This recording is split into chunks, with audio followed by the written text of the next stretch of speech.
கர்த்தரும் இரட்சகருமாய் இருக்கிற இயேசு கிறிஸ்தின் ஈடு நேற்ற இன்ப நாமத்தினாலே மகிமை டிவி நேயர்களை அன்புடன் வாழ்த்துகிறேன். எழுப்புதலின் சத்த நிகழ்ச்சியின் வாயிலாக உங்களை சந்திப்பதிலே மிகுந்த மகிழ்ச்சி அடைகிறேன். இந்த நாளிலே சிந்திக்கும்படியாக தெரிந்து கொள்ளப்பட்ட வேத பகுதி நீதிமொழிகள் 6ஆம் அதிகாரம் 23ஆம் வசனம். கட்டளையே விளக்கு, வேதமே வெளிச்சம், போதக சிச்சையே ஜீவ வழி என்று சொல்லியே அங்கே குறிப்பிடப்பட்டிருக்கிறது. வேதமே வெளிச்சம்.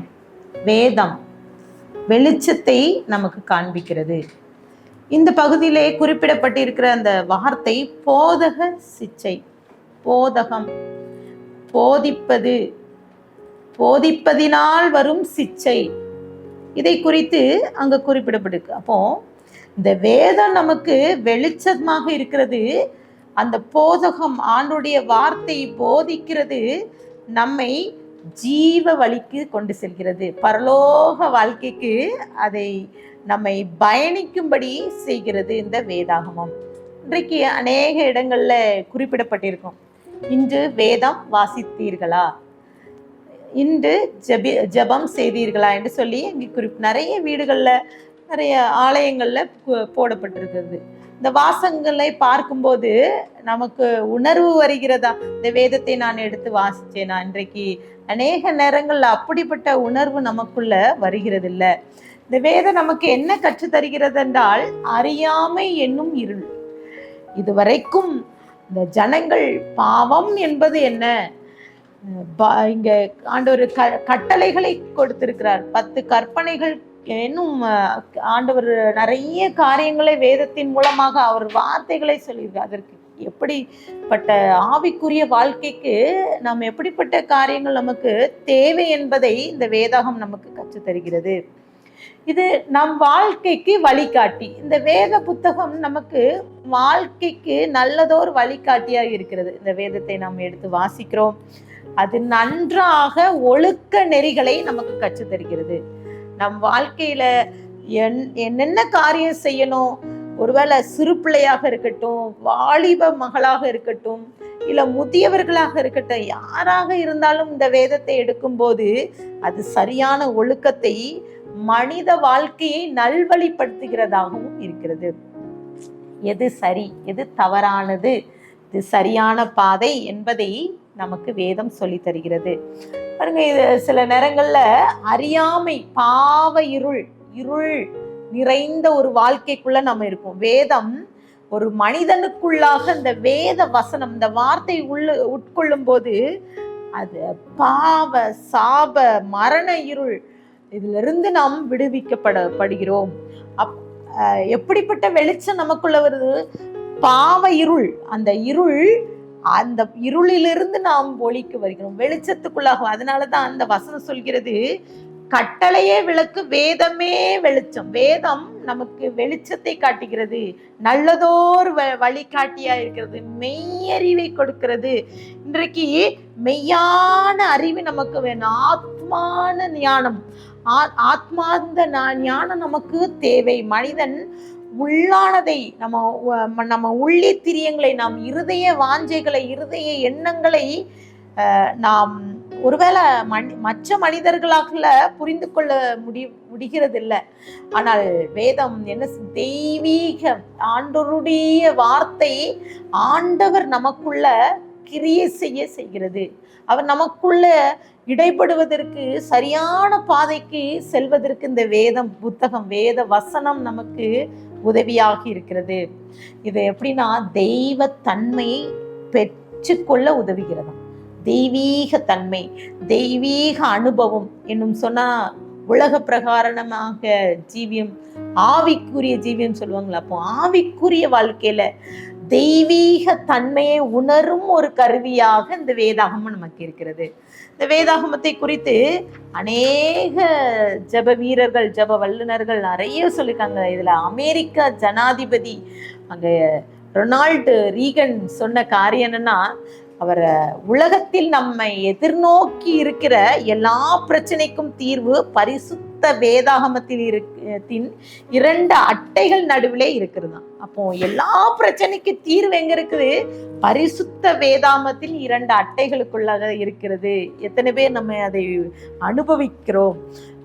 அமெரிக்க ஜனாதிபதி இன்னொரு மனிதன் சொல்கிறார், அவர் ஜார்ஜ் வாஷிங்டன் சொல்கிற காரியம் என்னன்னா, பரிசுத்த வேதாகமும் தேவனும் இல்லை என்றால் தேசத்தை சரியாக ஆட்சி செய்ய என்னால முடியாது என்று சொல்கிறார்.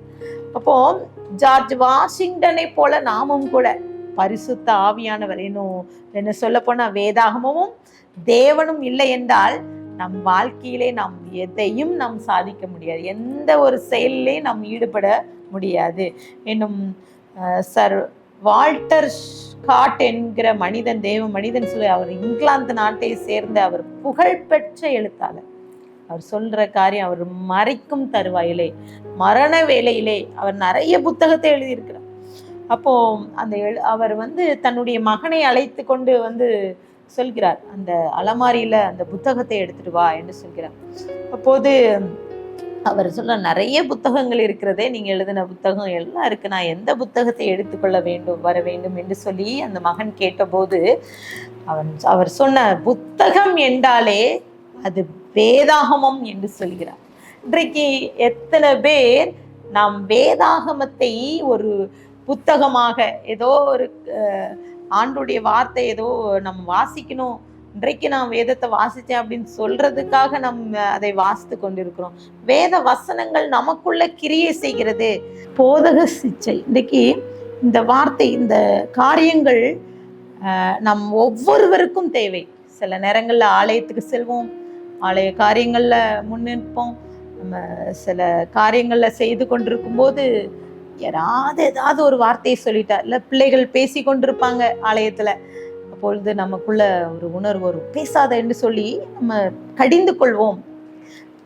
சில வார்த்தைகள், சில நம்மளுடைய கிறிஸ்தவ வாழ்க்கையில சில மனிதர்களை நாம் பார்க்கும்போது அவர்கள் ஏதாவது ஒரு காரியத்துல தவறான காரியங்கள் இருக்கும்போது நம்மை அறியாமல் நாம் சொல்லி விடுகிறோம், சில வார்த்தைகளை பேசி விடுகிறோம். அதே போலதான் கர்த்தரும் சில நேரங்கள்ல நம் போதிக்கிறார், வேத வசனத்து மூலமாக நம்மோடு பேசுகிறார், அவர் நம்மை நல்வழிப்படுத்த நினைக்கிறார். பாருங்க, இந்த வார்த்தை சில நேரங்கள் அது கடிந்து கொள்ளுதலாக இருக்கும், அதை நம்மளால் ஏற்றுக்கொள்ள முடியாது.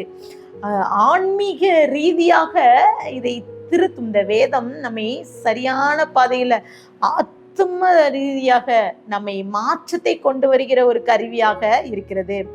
இன்னும் சில நேரங்கள்ல சிச்சை, இன்னைக்கு நிறைய நேரங்கள்ல சிச்சிக்கிறது, தேவன் சிச்சிக்கிறதை நாம் என்ன நினைத்து விடுகிறோம், அது ஒரு தண்டனை என்று நினைத்து விடுகிறோம். தண்டிக்கிற ஒரு காரியம் இது. ஒரு வேளை ஒரு காரியம் நமக்கு ஆண்டவர் அனுமதித்து விட்டார், சில நேரங்கள்ல நம்ம வாழ்க்கைக்கு இப்படி ஒரு போராட்டம் விட்டுன்னா, முதலாவது சொல்கின்ற மனிதர்கள், ஜனங்கள் சொல்கின்ற காரியம் தண்டனை, தேவ கோபாக்கினை, அதனாலதான் இந்த காரியம் நடந்தது என்று சொல்லி விட்டு விடுகிறோம். ஆனால் இந்த வேதம் என்ன சொல்கிறது? போதக சிச்சை தண்டனை அல்ல, அது நம்மை திருத்துகிற ஒரு வழி. என்ன சொன்னலாம், பர்சனல் டிசிப்ளின், நம்ம சரிப்படுத்த, நம்ம டிசிப்ளின். ஸ்கூலுக்கு போனோன்னா பிள்ளைங்கிட்ட சொல்லுவாங்க, உங்கள் பிள்ளைங்க நல்ல டிசிப்ளினாக இருக்குது, நல்ல ட்ரெஸ்ஸு நீட்டாக இருக்குது, நம்ம எவ்வளோ கருத்தாக இருக்கிறோம், நம்ம பிள்ளைய யாராவது ஒன்று சொல்லிடக்கூடாது. சாப்பாடு விஷயமாக இருந்தாலும் சரி, எந்த காரியமாக இருந்தாலும் நம்ம பர்சனலாக ஒரு டிசிப்ளினை எதிர்பார்க்கிறோம், கரெக்டாக இருக்கணும்னு நினைக்கிறோம். அதே போலதான் ஆவிக்குரிய வாழ்க்கையிலே கர்த்தர் நம்மை சரியான பாதையில செல்லணும்னு கர்த்தர் நினைக்கிறார். என்ன பாருங்க, இது அன்போடு கூறுகின்ற அறிவுரை. இந்த வேதத்துல சொல்லப்பட்டிருக்கலாம், அன்போடு சொல்கின்ற ஒரு அறிவுரை என்று சொல்லலாம். நீதிமொழிகள் 6:23 எங்க சொல்லப்பட்டிருக்கு, போதக சிச்சை எப்படிப்பட்டதான் ஜீவ வழியாம். பாருங்க, நீதிமொழிகள் 6:23 சத்திய வசனங்கள் மூலம் தனிநபர் ஒழுக்கத்தை சரி செய்தல், தவறு செய்யும் நபர்களை கண்டித்து அவர்களை மனம் திரும்ப சரியான பாதையில நாம் நடந்து செல்வதற்கு இது உதவுகிறது. சத்திய வசனம் ஒரு தனி நபருடைய ஒழுக்கத்தை சரி செய்ய முடியும். ஒரு தனி நபருடைய ஒழுக்கக்கேடை, சரியான காரியங்களை அவர்களுக்கு போதிக்க முடியும். மற்ற யாராலையும் அதை போதிக்க முடியாது. அதுதான் நீதிமொழிகள் 6:23 சொல்லப்பட்டிருக்கு, போதக சிச்சை ஜீவ வழி, அது பரலோக பாதைக்கு நம்மை கொண்டு சேர்க்கிறது. இது எப்படின்னா அன்போடு திருத்திக்கிற காரியம்.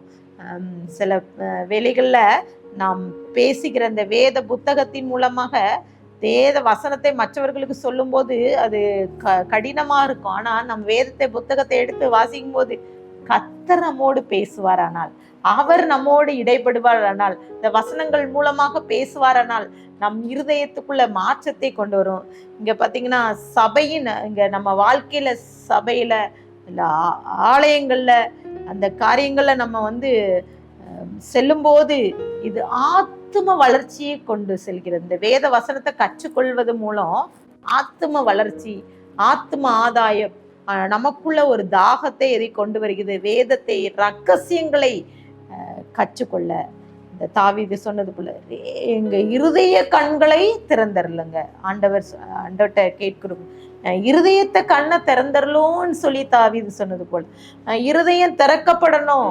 அப்போ நிறைய காரியங்கள்ல வேத வசனத்தை குறிச்சு இங்க தாவீது சொல்கிறார். தாவீது வேத புத்தகத்தை குறிச்சு, வேத வசனத்தின் அனுபவங்களை அழகா அவனுடைய வார்த்தைகள் 119 சங்கீதத்துல அநேக இடங்கள்ல தாவீது சொல்லி இருப்பாரு. தன்னோட வேதம் எப்படிப்பட்டது, இந்த வேதத்தை வாசிச்சதுனால எனக்கு என்ன கிடைச்சதுங்கிறத குறிச்சு ரொம்ப அருமையா குறிப்பிடுவாரு. 119 சங்கீதம் 97 உமது வேதத்தில் நான் எவ்வளவு பிரியமாயிருக்கிறேன், நாள் முழுவதும் அது என் தியானம். இன்றைக்கு தாவீதுடைய சக்சஸ், வாழ்க்கையில ஒரு வெற்றியுள்ள வாழ்க்கை நடப்பதற்கு மிக முக்கிய காரணம் வேதம் தான். அதில் சொல்லப்பட்டிருக்குது 119:100 உம்முடைய கட்டளைகளை நான் கை கொண்டிருக்கிறபடியினால் முதியோரை பார்க்கிலும் ஞானமுள்ளவனாய் இருக்கிறேன்னு சொல்றான். ஞானமா இருக்கிறேன், முதியவர்களை காட்டிலும் ஞானமுள்ள காரியம் என்கிட்ட இருக்குதுன்னு சொல்றான். இன்னும் அந்த கட்டளைகளை கை கொள்கிறதுனால என்ன மாற்றம் வருகிறது, எப்படிப்பட்ட காரியம் அவருக்குள்ள வருகிறதுன்னு சொல்லி தாவீது சொல்கிற 119 101 102 உம்முடைய வசனத்தை நான் காத்து நடக்கும்படிக்கு சகல பொல்லாத வழிகளுக்கும் என் கால்களை விலக்குகிறேன், நீர் எனக்கு போதித்திருக்கிறபடினால் நான் உம்முடைய நியாயங்களை விட்டு விலகேன்னு சொல்றான். வசனம் அவனுக்குள்ள வந்ததுனால பொல்லாத வழிகளுக்கு விலக்கி செல்கிறதை சொல்கிறான். இப்போ இந்த வசனம் என்ன செய்கிறது, சத்தியத்தை, இந்த வேத வசனம் நம்மை ஆத்தும வளர்ச்சி அடைய செய்கிறது, சரியான பாதையை காட்டுகிறது, நியாய பிரமாணங்களை கை கொள்ளும்படி செய்கிறது. இந்த வேத வசனம், வேத புத்தகத்தின் மூலம் தேவன் பேசுவாரா, ஆண்டவர் பேசுவாரா? சில நேரங்களில் சில சந்தேகம் வரும். சிலர் பார்த்தீங்கன்னா வேதத்தை எடுக்கிறது, ஏதாவது பிரச்சனை போராட்டம் வந்து அப்படியே எடுத்து பார்க்கறது, அதில் ஏதாவது வசனம் தெரியும், அந்த வசனத்து மூலம் கர்த்தர் பேசுகிறார் என்று சொல்வார்கள். சில நேரங்களில் சில மனிதர்கள் வேத புத்தகத்தை என்னன்னா வேத வசனத்தை, அந்த வசனம் இது தனக்கானது தான், இது ஆண்டவர் எனக்கு தந்தார் என்பதை கூட எப்படி அவர்கள் புரிந்து கொள்வது என்பது அவர்கள் ஒரு வேடிக்கையாக இருக்கிறது.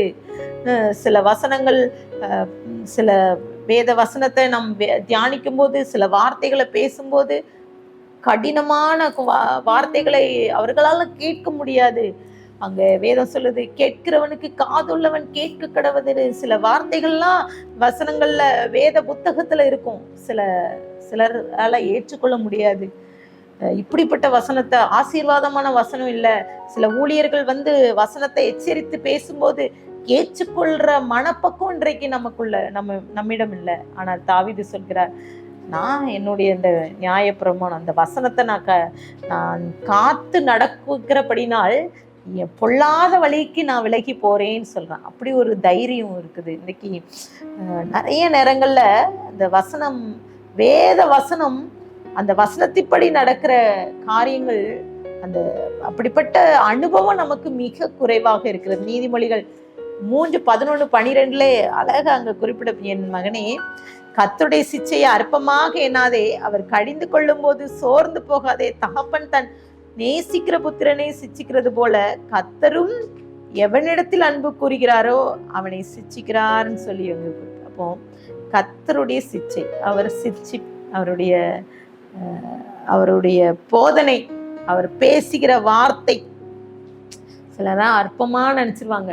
சில கர்த்தர் பேசுகிற வார்த்தை, சில ஊழியர்கள் அவங்க பார்க்கறதுக்கு அவ்வளோ பெரிய தோரணையா இருக்க மாட்டாங்க, அவ்வளோ பெரிய ஊழியத்துல அந்த அளவுக்கு வளர்ச்சி இருக்கு. ஆனால் அவர்கள் மூலமாக பருகின்ற வார்த்தை பாருங்க, சில நேரங்கள்ல அற்பமான வார்த்தையாக சிலர் எடுத்துக்கொள்வாங்க. இதெல்லாம் சொல்றது அது உண்மை இல்லை, ஏதோ வேதத்தை எடுத்து படிச்சு எழுதி சும்மா ஒப்பிக்கிறாங்க, வாசிக்கிறாங்க. இல்லை, கர்த்தருடைய வார்த்தை, அவருடைய வார்த்தை வல்லமை உள்ளது. அது நம்ம என்ன செய்கிறது? ஒழுக்க நெறிக்குள்ளாக படுத்துகிறது. அதை நம்ம அற்பமாக எண்ணிவிடவே கூடாது. அதை அந்த வேத புத்தகம், அந்த வசனம் நம்மை திருத்த நினைக்கிறது. சிலர் திருத்த நினைப்பாங்க, ஆனா அப்படிப்பட்ட காரியங்கள் சில நேரங்களில் நினைப்பாங்க. ஆனா சில அலட்சியமா விட்டு விடுவோம். ஆண்டவர் வேத வசனத்தை குறித்து சொல்லும்போது அலட்சியப்படுத்துகிற ஜனங்கள் உண்டு. ரொம்ப அலட்சியமா நம்ம பேசி விடுகிறோம். தேவனுடைய கட்டளைகள், அவர் கடிந்து கொள்ளுதல் சில நேரங்களில் மனசோர்வை நமக்கு தருகிறது. மனசோர்வு, மனதுக்குள்ளே ஒரு சோர்வை கொண்டு வருகிறது. பாருங்க, இது ஒரு அன்பின் அடையாளம். தேவன் நம்மை திருத்துகிறார், அன்பாக திருத்துகிறார். சில பார்த்தீங்கன்னா பாட்டி தாத்தா இன்னும் அம்மா அப்பா எல்லாத்தையும் பார்த்தீங்கன்னா பிள்ளைகளை சில நேரங்களில் கடிந்து கொள்வாங்க. ரொம்ப கவலையாக தான் இருக்கும். சில பிள்ளைகள் அழுது ரொம்ப அடம்பிடிப்பாங்க. அப்போ பாருங்க, அவர்கள் நல்லது நினைச்சு இந்த பிள்ளைக்கு பாருங்க திருத்த நினைக்கிறோம். சில நேரங்களில் பிள்ளைகளை கண்டிக்கிறோம். இது ஒரு பெரிய தண்டனையாக கொஞ்ச நேரம் கழிச்சு என்ன செய்வோம்? வாமா என் பிள்ளைன்னு சொல்லிட்டு நம்ம அந்த பிள்ளைகளை சரியான பாதைக்கு நடத்துகிறோமா? அதே போலதான் கர்த்தரும் தண்டிக்கிறார். நம்மை சரியான பாதையில் நடத்த நம்ம போதிக்கிறார். நமக்கு ப்ராக்டிஸ், நம்ம லைஃப்ல நம்ம எப்படி போனோம்ங்கிற சரியான போதனையை கர்த்தர் பயிற்சி நமக்கு கொடுக்கிறார், திருத்துகிறார். இன்னும் நீங்க அவனுடைய சிச்சையை குறித்து பார்த்தீங்கன்னா ஆதாம் ஏவாள் தாங்க நினைவுக்கு வருகிறது. அழகான ஒரு தோட்டம், அழகான ஒரு வாழ்க்கை, ஒரு ஏற்ற துணையை கொடுக்கிறாரு, சந்தோஷமாக வாழுகின்ற ஒரு வாழ்க்கை. ஆனால் அந்த ஆதாமும் ஏவாளும் அவனுடைய வார்த்தைக்கு கீழ்ப்படியாமல், அவருடைய வார்த்தைக்கு அவர் செவிசாய்க்காமல் போய்விட்டதுனால அவருடைய வாழ்க்கையில அங்கே நடந்த காரியம் கர்த்தர் அவருக்கு சிச்சிக்கிறார், அவர்களை தண்டிக்கிறார், கடிந்து கொள்கிறார். ஆதாம் ஏவாள் பார்த்தீங்கன்னா அவர்களுக்கு ஏதேன் தோட்டத்தை கொடுக்கிறார், அந்த தோட்டத்தை விட்டே துரத்தி விடுகிறார். நிறைய பாடு பாருங்க, அவங்க விளைக்காத, அவர்கள் எந்த கஷ்டமும் படாதபடிக்கு நட்டாத பயிர் மரத்திலே பழங்களை பறித்து சாப்பிட்டு திருப்தியா இருந்தாங்க. ஆனால் அவருடைய எதிர்காலத்துல ஆண்டவர் துரத்தப்பட்டு ஆண்டவரால இந்த தண்டனையை பெற்ற அவர்கள் மகிமை இழந்துட்டாங்க, தேவ மகிமை இழந்தாங்க. அவர்கள் முதுமை வர, அவர் சாகிற வரைக்கும் அவங்க பாருங்க கஷ்டத்தை அனுபவிக்கிறாங்க, வருத்தப்பட்டு தான் அப்பத்தை புசிக்கிறாங்க. அவர்கள் நிரந்தரமாகவே பாருங்க அந்த கடிந்து கொள்ளுதலுக்கு அவங்க செவிசாய்க்காம போயிட்டாங்க, கீழ்ப்படியில. தேவன் கடிந்து கொள்ளிட்டாரு, ஆனால் மீண்டுமாக அவர்களுக்கு மனமாற்றம் அவர்களுக்கு வரவே இல்லை. இழந்து போன ஏதேன் தோட்டம். இன்றைக்கு கூட சில நேரங்கள்ல தேவனுடைய வார்த்தைகள் நமக்கு ஒவ்வொரு நாளும் வந்து கொண்டிருக்கு. வேத வசனத்து மூலம் கர்த்தர் பேசுகிறார். சில நேரங்களுக்கு நாம் கீழ்ப்படியாதபடிக்கு ஆதாம் ஏவாளை போல அவர் நமக்கு தர வேண்டிய ஆசீர்வாதத்தை நாம் அனுபவிக்க முடியாமல் இருந்து கொண்டிருக்கிறோம். ஏதேன் தோட்டத்தின் வாழ்க்கையை திருப்தி இல்லாதபடி அவங்களுக்கு கிடைச்ச அந்த வாழ்க்கைய திருப்தி இல்லாதபடி இருந்ததுனால அவர்கள் இழந்து விட்டாங்க. ஏதேன் தோட்ட அனுபவத்தை இழந்து விட்டார்கள். நாமும் கூட சில நேரங்களில் திருப்தி இல்லாம இருக்கிறோம்ல. எதை கொடுத்தாலும் கர்த்தர் நமக்கு சிறந்ததை தந்திருக்கிறார். எல்லாம் நமக்கு எல்லா வித ஆசீர்வாதமும் இருக்குது. வீடு இருக்குது, பிள்ளைகள், நம்மளோட சொந்தங்கள், எல்லாம் சொத்துக்கள் எல்லாம் ஆண்டவர் கொடுத்தோம். திருப்தி இல்லாத வாழ்க்கை வாழ்கிறார். அதனால தான் ஆதாம் ஏவாளும் ஏதேன் தோட்டத்து அனுபவத்தை அவர்கள் விட்டு விட்டு சென்று விட்டாங்க, இழந்து விட்டார்கள். இன்னைக்கு அநேக விசுவாசிகள், அநேகர் புலம்புகிற காரியம் என்னன்னா, எனக்கு ஆசீர்வாதம் இல்லை, கர்த்தர் எனக்கு ஆசீர்வாதத்தை தரலன்னு சொல்லிட்டு திருப்தி இல்லாதபடி சென்று கொண்டு இருக்கிறோம். ஆதாம் ஏவாளை போல கர்த்தர் சிச்சிக்கிறார். அவர் தண்டிக்கும் போது அவர் முன்னாடி நிற்க நம்மளுக்கு மன தைரியமே இருக்காது. அந்த அளவுக்கு அவர் நம்மை சிச்சிக்கிற தேவன். ஆனால் அவர் நம்மை ரட்சிக்கிறார். ஆதாம் ஏவாளுக்கு பதிலாக பாருங்க, தன் சொந்த குமாரனையே அனுப்பிக்கிறான். பழைய ஆதாம் ஏவாள் செய்த பாவத்துக்கு பதிலாக புதிய ஆதாமா இயேசுவை அனுப்பி வைக்கிறார். அப்போ அந்த அளவுக்கு அவர் அன்பு செய்கிற காரியத்தை நாம் பார்க்கலாம். தேவனை தேட மறந்துகிற கூட்டம் இன்னைக்கு பாருங்க. இன்னும் பார்த்தீங்கன்னா, நோவாவை குறித்து அங்கே சொல்லப்பட்டிருக்கு. ஜலப்பிரயாணம் வருது, 40 நாட்கள் மழை. அப்போ அவன் பார்த்துங்க 200 வருடம் பிரசங்கித்தான். கிட்டத்தட்ட அவன் அந்த ஜனங்களுக்கு 200 வருஷம் பிரசங்கித்தோம். அவர்கள் அந்த ஜனங்கள் மனமாறவே இல்லை. இங்கே 2 பேதுரு 2ஆம் அதிகாரம் 5-6 குறிப்பிடப்பட்டிருக்குது. பூர்வ உலகத்தையும் தப்ப விடாமல் நீதியை பிரசங்கித்தவனாகிய நோவா முதலான 8 பேரை காப்பாற்றி அவபக்தி உள்ளவர்கள் நிறைந்த உலகத்தின் மேல் ஜலப்பிரயந்தம் வரப்பண்ணி சோதோம் கொமரா என்னும் பட்டணங்களையும் சாம்பலாக்கி கவிழ்த்து போட்டு ஆக்கினைக்குள்ளாக தீர்த்து பிற்காலத்திலே அவபக்தியாய் நடப்பவர்களுக்கு அவைகளை திருஷ்டாந்தமாக வைத்தார் என்று சொல்லி குறிப்பிடும். அவபக்தி நிறைந்த ஜனங்கள், அவபக்தி உள்ளவர்கள் அந்த அழிவுக்கு காரணம். இந்த நோவாவின் அழிவுக்கு, பேரழிவுக்கு காரணம், சோதம் குமரா பட்டணம் பேரழிவுக்கு காரணம் அங்க அவபக்தி உள்ள மனிதர்கள், தேவன் மீது இருக்கிற பக்தியை இழந்த மனிதர்கள். சத்தியம் என்னன்னு தெரியல, அவர்கள் கண்ணூர்னு சிலர் குருடர்களா இருப்பாங்க, சிலருக்கு அப்படிப்பட்ட அனுபவம் இல்லை. அவபக்தி நிறைந்த ஜனங்கள். 2 தெசலோனிக்கேயர் 1:7 தேவனை அறியாதவர்களுக்கு நம்முடைய கர்த்தராகிய இயேசு கிறிஸ்துவின் சுவிசேஷத்திற்கு கீழ்ப்படியாதவர்களுக்கும் நீதியுள்ள ஆக்கினையை செலுத்தும்படிக்குன்னு சொல்லு. அப்போ ஆண்டவரை அறியாத அவபக்தி உள்ள மனிதர்களுக்கு நீதி உள்ள ஆக்கினை தீர்ப்பு உண்டுன்னு சொல்லி வேதம் சொல்லுது.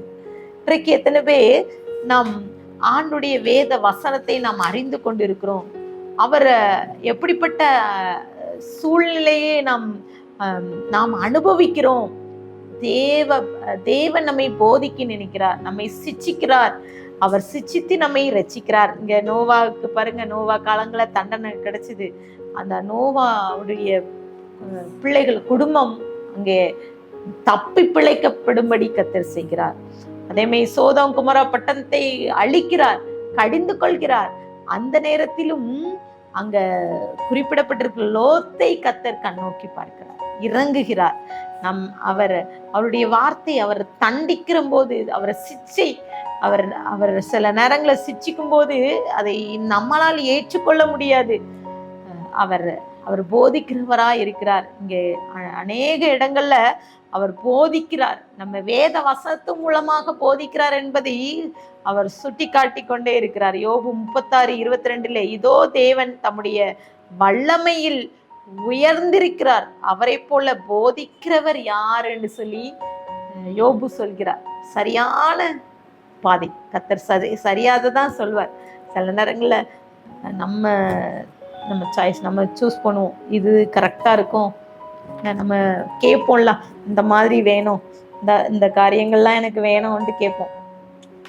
ஒருவேளை நம்ம டிசைட் பண்ணி நம்ம சாய்ஸ் எப்படி இருக்கும், அந்த அளவுக்கு ஆண்டவர் அது ஒரு திருப்தியா இருக்குமான்னு தெரியல. ஆனா கர்த்தர் நமக்கு தருகின்ற காரியம் ஒரு பெஸ்டா தான் இருக்கும். அதனாலதான் யோபு சொல்றாரு, அவன் இழந்த பிறகு சொல்றாரு, ஒண்ணுமே இல்லை.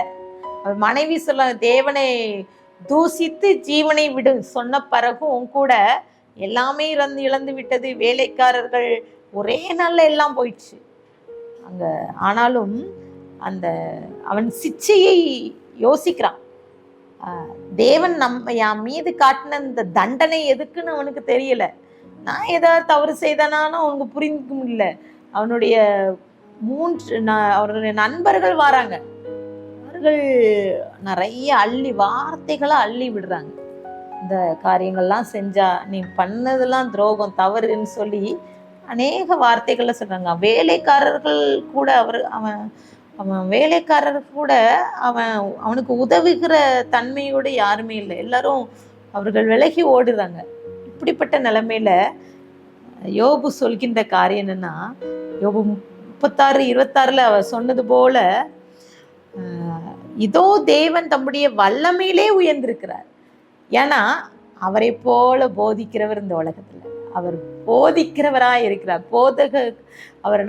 அவர் நமக்கு போதக கத்தராய் இருக்கிறார். நம்மை வார்த்தையாலே நம்மை சரியான பாதையிலே நடத்துகிறார். சங்கீதம் 71:17 தேவனே, என் சிறு வயது முதல் எனக்கு போதித்து வந்தீர், இதுவரைக்கும் உடைய அதிசயங்களை அறிவித்து வந்தேன்னு சொல்றார் தாவீது. சங்கீதக்காரன் தாவீது சொல்ற காரியம் என்னன்னா, கர்த்தர் எனக்கு சிறு வயதுல இருந்தே எனக்கு போதிக்கிறார். இன்னும் சங்கீதங்கள்ல, நான் உனக்கு போதித்து நடக்க வேண்டிய வழியை உனக்கு காண்பிப்பேன், உன்மேல் கண்ணை வைத்து ஆலோசனை அவர் கர்த்தர் நமக்கு ஆலோசனை தருகிறவரா இருக்கிறார்.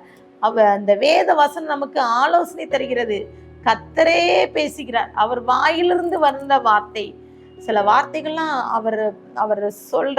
அவர் சொன்னது போல அவர் நமக்கு வாக்கு கொடுத்த தேவன், வாக்களிக்கிற தேவன், அவர் மாறாதவர். இங்க சங்கீதத்துல தாவீது சொன்னது போல, என் சிறு வயது முதல்ல என்னை போதித்து வந்தீர், உம்முடைய அதிசயங்களெல்லாம் விவரிப்பேன். அதிசயம், அவர் நம்மை நடத்துகிறது ஒரு அதிசயம்ப்பா. எவ்வளோ ஆச்சரியம். நம்ம இவ்வளவு தூரம் நடத்துகிறது அது அளவிட முடியாதது. அதை நான் விவரிப்பேன்னு சொன்னான். கர்த்தர் நம்மை போதிக்கிறதுனால, சரியான பாதையில நடத்துகிறதுனால அவர் அதிசயங்களெல்லாம் விவரித்து சொல்ல முடியாது.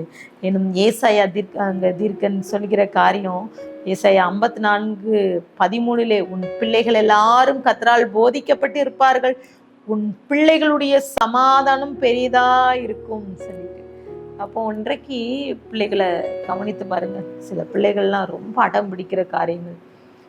இன்னைக்கு பெற்றோர்கள் பிள்ளைகளுக்கு சரியான வார்த்தைகளை, காரியங்களை சொல்லவே முடியல. பிள்ளைகளை கண்ட்ரோல் பண்ண அவங்கள சில நேரங்கள்ல அவர்களை திருத்த முடிகிறதே இல்லை. சில பெற்றோர்கள்லாம் கதறி அழுகிறார்கள், பிள்ளைகள் இப்படி இருக்கிறார்களே. சிலர் வளர்ந்த பிள்ளைகள், வாலிப பிள்ளைகளா இருப்பாங்க, வளர்ந்த பிள்ளைகள் சொல்லுவாங்க, என் சிறு வயதுல கூட என் பிள்ளை ஒழுங்கா வேத வசனங்களெல்லாம் தியானிச்சு ஆண்டவருடைய பிள்ளையா இருந்து, இப்போ வளர்ந்த பிள்ளையை நினைத்து நிறைய பெற்றோர்கள் கவலைப்படுறாங்க. போதிக்க முடியல. இன்றைக்கு கர்த்தர் என்ன சொல்கிறார், நான் உன் பிள்ளைகள் எல்லாரும் கர்த்தரால் போதிக்கப்படுற வேத வசனத்தை வாசிக்கும் போது அந்த வசனம் நம்மை சரிப்படுத்துகிறது. நம்ம பிள்ளைகளை கர்த்தருடைய பாதைக்கு கொண்டு செல்ல கருவியாக பயன்படுது. வேதம் நமக்கு நிறைய பெற்றோர்கள் யோசிக்கிறாங்க, நம் பிள்ளைகள் வளர்ந்த பிறகு சில நேரங்கள்ல அவர்கள் கீழ்ப்படியாம ஆலயத்துக்கு கூட செல்லாதபடிக்கு நிறைய பிள்ளைகள் பின்மாற்றத்தை செல்கின்ற பிள்ளைகள் உண்டு. அந்த பெற்றோர்கள் சொல்கின்ற காரியம் என்னன்னா, என் பிள்ளைகள் இப்படி போகிறது காரணம் நானாக இருக்கலாம், ஒருவேளை நான் சிறு வயதுல தவறான அவர்களுக்கு சரியான பாடத்தை நான் சொல்லி கொடுக்கலையா என்று சொல்லிலாம் நிறைய பெற்றோர்கள் கவலைப்படுகிறார்கள். எபேசியர் 6:4 பிதாக்களே, நீங்கள் உங்கள் பிள்ளைகளை கோபப்படுத்தாமல் கர்த்தருக்கேற்ற சிச்சையிலும் போதனையிலும் அவர்களை வளர்ப்பீர்களாக. வேதம் நமக்கு சொல்லுது, பெற்றோர்களுக்கு அவர்கள் அந்த பிள்ளைகளை கோபப்படுத்தாதபடி. இன்னைக்கு சில பெற்றோர்கள் பிள்ளைகளை கண்ட்ரோல் பண்ணோம், இந்த மாதிரி தான் இருக்கணும்னு சொல்லிட்டு அவங்களை முறையற்ற கண்டிப்பு, சரியான அவங்க பிள்ளைகள் சொல்லுவாங்க, அப்பா வந்தாலே கத்திக்கிட்டு தான் இருப்பாங்க, அம்மா ஒரே இப்படிதான் சொல்லிட்டு இருப்பாங்க. இந்த மாதிரி அந்த பிள்ளைகள் வெறுப்படைய அளவுக்கு சில கோபங்கள், சில வார்த்தைகள் அந்த பிள்ளைகள் பின்மாற்றத்தை கொண்டு போய் விடுகிறது. ஆண்டவர் சொல்ல, கத்தருக்கேற்ற சிச்சையோடு போதனையிலும் அவர்களை வளர்க்கணும். கத்தருக்கேற்ற சிச்சை. அப்போ இன்றைக்கு எப்படிப்பட்ட காரியங்களை சொல்லிக் கொடுக்குறோம் பிள்ளைகள்? சில வேதமே நமக்கு சொல்லுது. நீதிமொழிகள் 13:24 பிறம்பை கையாளாதவன் தன் மகனை பகைக்கிறான், அவன் மேல் அன்பாய் இருக்கிறவனோ அவனை ஏற்கனவே தண்டிக்கிறான்னு சொல்ல. பிறம்பை எடுக்கல. சில வீடுகளில் பார்த்தீங்கன்னா பிள்ளைகளை ரொம்ப தடவி கொடுப்பாங்க. சரி இப்போ ஒன்றும் இல்லைன்னு சொல்லி ரொம்ப தடவி கொடுக்கறது. சில பிள்ளைகள் அடிக்கிறதே இல்லை. தவறு செய்தால் கண்டிக்கிற பெற்றோர்கள் மிக குறைவு. அநேக நேரங்களில் கண்டிக்கிறதே இல்லை. சில பெற்றோர்கள் செய்கின்ற காரியங்கள், அவர்கள நடக்கைகளை பார்க்கும்போது ரொம்ப கஷ்டமா இருக்குதுன்னு அந்த பிள்ளைகள் என்ன செய்கிறதுனே அந்த பெற்றோர்கள் கவனிக்கிறதே இல்லை. இந்த பிள்ளைகள் கெட்ட வார்த்தைகள் பேசுகிறது, சில பிள்ளைகள் திருடுகிறது, சில பிள்ளைகள் தவறான காரியங்களில் ஈடுபட்டு விடுகிறது.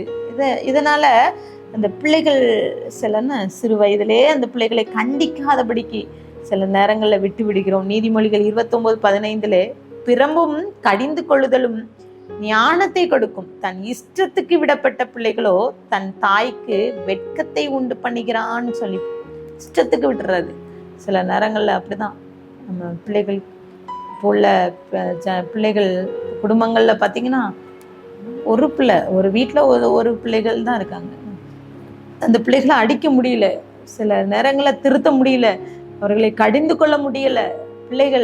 பெற்றோர்கள் இப்போ கடிந்து கொள்வதை காட்டிலும் பிள்ளைகள் பெற்றோர்களை கடிந்து கொண்டுகின்ற செயல்களை காண்கிறோம். சில பிள்ளைகள் பெற்றோர்களை கண்டிக்கிறது. இப்படிதான் நான் இருப்பேன், இப்படிதான் நான் ட்ரெஸ்ஸஸ் போடுவேன், இப்படிதான் நான் போவேன், என் ஃப்ரெண்ட்ஸ் கூட இப்படிதான் நான் இருப்பேன் சொல்லி கடிந்து கொள்கிறது. நிறைய குடும்பங்கள்ல இது நடக்குது. இஷ்டத்துக்கு விடப்பட்ட பிள்ளைகள் பாருங்க, சில நேரங்களை இஷ்டத்துக்கு விட்டுறாங்க பிள்ளைகளை.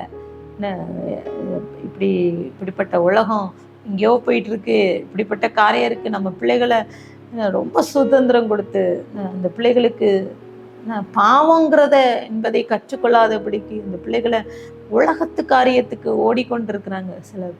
சிலர் பார்த்தீங்கன்னா ஆவிக்குரிய ஒரு ஜபம் கூட சில பிள்ளைகளுக்கு அப்படிப்பட்ட ஒரு சின்ன பயபக்தி இல்லை. வேத வசனத்தை கூட தியானிக்கிற, அதை வாசிக்கிறது கூட அனுபவம் இல்லாத குடும்பங்கள்ல பிள்ளைகள் இருக்காங்க.